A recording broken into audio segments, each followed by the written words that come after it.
If there's one thing that you need in your life, it's to believe.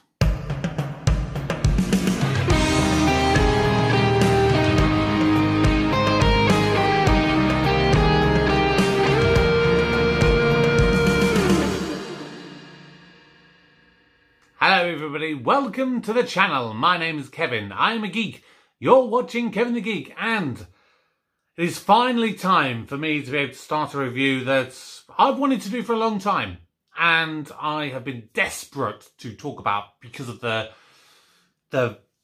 really deep topics that this show goes into. We are, of course, talking about the Apple TV show Ted Lasso.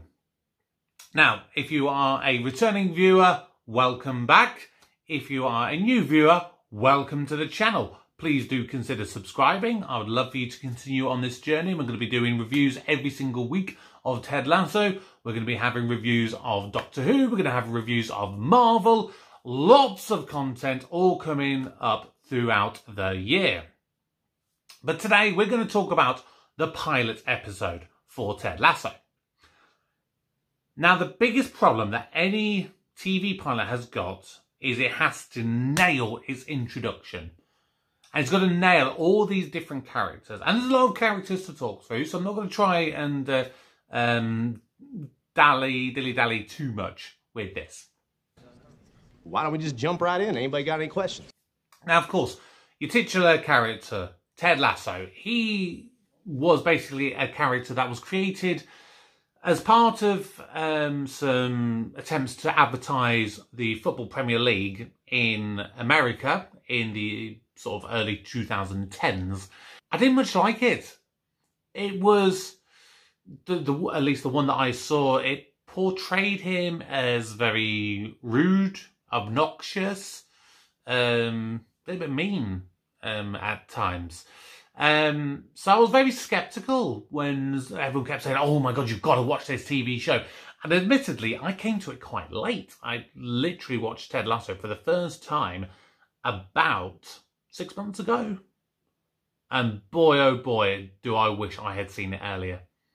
It's a phenomenal TV show. But the opening to this is it portrays Ted in a very different light. He is a people person. He's a people pleaser. And he wants nothing more than for everyone to get along. And maybe I can get behind that because I would consider myself quite a similar kind of person. I just want everyone to be happy and to love one another. And I love his dynamic with his second in command, Coach Beard. And those two have a really great dynamic between them. They're such an integral part of each other's lives, to the point that I don't think one could work without the other. And it'd be interesting if we ever saw them go off in their own separate ways in this show, which I hope they don't, because they make such a great pairing. But Ted Lasso is very much a man management kind of coach, and Coach Beard is very much the tactical kind of coach. And you see that a lot with Coach Beard. He's the person that knows all the facts. Like, they come over and the first training session that they observe together, Coach Beard is literally reading off all these different facts about the players, about Sam Obisanya and Roy Kent and Jamie Tart. For two people that basically know nothing about the sport of football, apologise, American viewers, I am going to call it football, not soccer. You're just going to have to deal with it. But it's very much that, you know, Coach Beard brushes up on every little nuance and is going deep into the tactics. And I imagine that was a very similar thing in their previous relationship, even when they were coaching American football. Now, as for Ted, he's all about the mind and the mentalities of players. He needs them to be working not as in their physical ability, but in their mind. And I think that's a really good place to start, because I think, for example, in a health perspective, people put a lot of value on physical health. I don't think people think enough about the mind. And I think the mind and the body are two very interconnected things, and You need both to be working in tandem to have a really good overall package. And I think that's why Ted and Coach Beard work so well as a dynamic. They are two opposite sides of the coin, but when you put them together, it creates something wonderful. So it's a great introduction to those two as characters. Then you bring in Rebecca Welton. Now she could be considered as quite abrupt and rude at the first kind of instances that you see of her. But deep down, this is a woman who is really hurting. She's just split up from a marriage with a man who's, they were married for a really long time.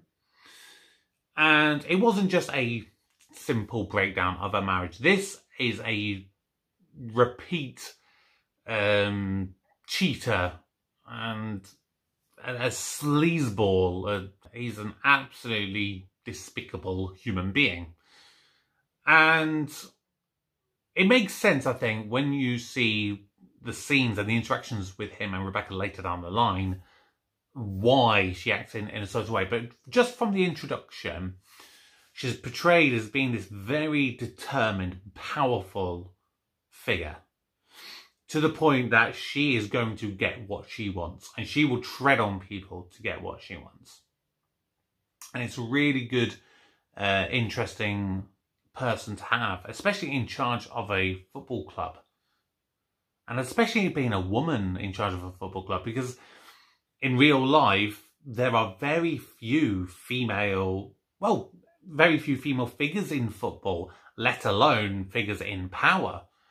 And so I think it's really good to have a really good role model, if you like. So that was a really good introduction. There was times that you think, could she be softening a little bit towards Ted and the idea of him doing well, but then she snaps back straight into her, I wouldn't say evilness, but her ambitions to literally destroy this football club. Then you have two wider members of the football club who, of course, aren't players. You have Higgins and you have Nate. And both of these come across in very much a kind of timid light when you first see them. And they both seem quite similar to one another. However, the one big difference that you see is with Nate. His first introduction is not one of timidness, but actually one of kind of anger and frustration in a weird way, because he sees Ted and Coach Beard on the football pitch. They've arrived at the football club, and the first thing they do is they have a look around, and he starts yelling and screaming and runs over the pitch and is like, "Get off the grass! Get off the grass!" And obviously, as soon as he realises he kind of withdraws back and is very timid to them. But that's an interesting first glimpse into Nate. And again, a little bit of a foreshadowing of what's to come for him. But both of those characters are both victims. They're clearly portrayed as that in the very early stages, in the ways that they're viewed as underlings and they're downtrodden on by the respective people, whether it's the team or whether it is, for example, Rebecca, or many different people there. And it's a good starting off point to them to see where they are. And it gives them room to progress and develop as characters. Now, with the actual team and the players, you don't get many introductions to many of the wider players. The two main ones that you get introduced to, three kind of, is Sam Obisanya, who is just mostly referred to as young Nigerian and he's recently joined the team. And then the two main ones who are properly introduced, you have Jamie Tart and Roy Kent. Now, Roy Kent is very obviously portrayed after the legendary Irish footballer Roy Keane. They are hard men and they're blunt and direct. But you do do get this little sense that there's maybe just a little bit of a softer side underneath. Granted, we only get a very small period of time with him, but he's a tough man and he's introduced really strongly, including at the end where Ted briefly speaks to him after everyone else has gone, and he commends him for his career and tells him what a good leader he is. And Roy kind of snippily remarks, "Never thought my career would end being coached by Ronald McDonald." That's Roy Kent for you. And Jamie Tart, he is the young, brash footballer who has got all the talent in the world, but all of the team spirit and personality of a prawn sandwich. He's a selfish person, and you can tell he will be a disruption to the team. And one small thing that you may have missed with Roy is when Jamie asks to go, because Keely, his girlfriend, has come to take him to get his chest waxed. And Roy, what he does, he just sort of sits up and he watches Ted. It's almost to say, what you say next is going to determine my relationship with you. So there's a lot of subtle things in there. Then you've got Keely Jones, who again is the girlfriend of Jamie, who is mostly introduced initially. It seems like she's just a bit of another wag who is just, young, flirting, and gets off with the guys, and is all into fashion and money and everything. But then she comes back and she's actually quite sweet, and has a nice little conversation with Ted, and again gives you enough of a sense to think, yeah, there's maybe something here. And then the last thing to talk about really is the press. And this is a big thing, I think, because they are almost like another character. Because your relationship in football with the press makes a big difference on how the public, the fans, speak to you. Because a lot of fans really take what the journalists take to heart, what they say. My biggest issue, I think, with the press in, at the very least, this episode, is the fact that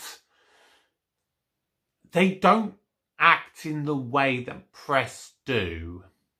It's almost like they've gone, we want to create a little bit of tension for Ted on his first day.